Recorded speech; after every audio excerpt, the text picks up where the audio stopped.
Hello, this is Angela Anderson with an acrylic painting quick tip for you today. I'm going to show you how to do easy Impressionist roses. I'm using a 1/2 inch flat or angle brush and fill in a rough circle with any color of your choice. Dark red or dark pink would be great. This is quinacridone magenta. Now I've added white to it. I'm going to start out by laying in my center with 3 little brush strokes, kind of making a rough circle. Then I'm going to find my gaps and tuck in my next petals in between over the top of my open areas. So anytime I've got an open area like that, I'm going to set my brush down and pull around to fill it in. And just continue to do that all the way around, looking for my open areas and tucking in a brush stroke over the top of any gaps.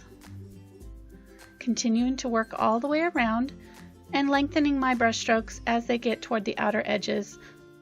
If I press down a little harder on my brush, I'll get a thicker brush stroke. Once you've practiced on paper, you can take it to your main canvas. This is a full-length tutorial that I did, and you can watch the full video by following the link in my description or in the iCard link above. So I'm starting out my rose again with my small circular brush strokes, leaving a little bit of a gap in the middle for the center of my rose. I'm just overlapping my petals, holding my brush upright and using the edge of it to drag along and make my petals. My brush is fairly thick with paint and I'm laying down quite a bit as I'm doing this, but I'm using very light pressure.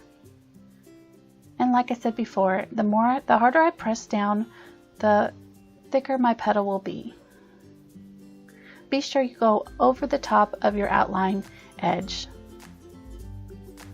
and leave a little bit of space in between your petals so that the dark center can show through. Now I'm just going in with a little bit darker color and softening up some of the edges. You can leave this part out if you're happy with your first brush strokes. Just wanted a little bit more of a medium color to sort of soften up some of the transition areas from my petals. And I'm go back in and darken up that center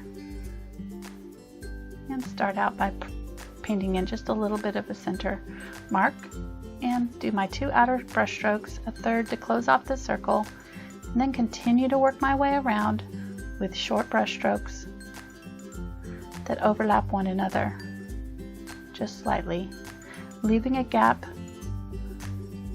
for the undercolor to show.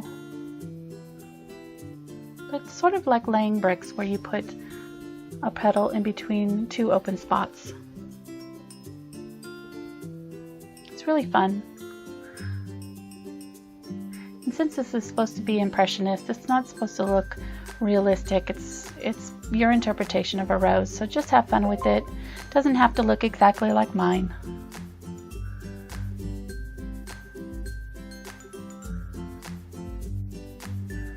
Just look for those open areas. Those are the key. You can do your petals over the top of those open spots where 2 petals meet. Do your next petal right over the top of those openings, and that'll really help make it look like it's folded in on itself. Now I've got a lighter color. This is just white mixed with my main color. And I'm just going over the top of some of my brightest areas with this color, barely touching down, just to give them a little bit of a highlight. Really pops those flowers forward. Just a light pink color. Find my petals that I've already done and just go over the top of a few of them. And that's about all there is to it. These are a lot of fun, really super easy. Hope you try them. I will be doing more of these quick tip acrylic painting tutorials, short little videos in the months ahead. Hope you enjoy them, and please check out my full-length videos. I will be doing new live shows all summer long on Saturdays at 2 p.m. Central. Thanks for watching today. Please remember to subscribe and share this with your friends if you've enjoyed it. Leave a comment. I'd love to hear from you. Thanks again. Bye-bye.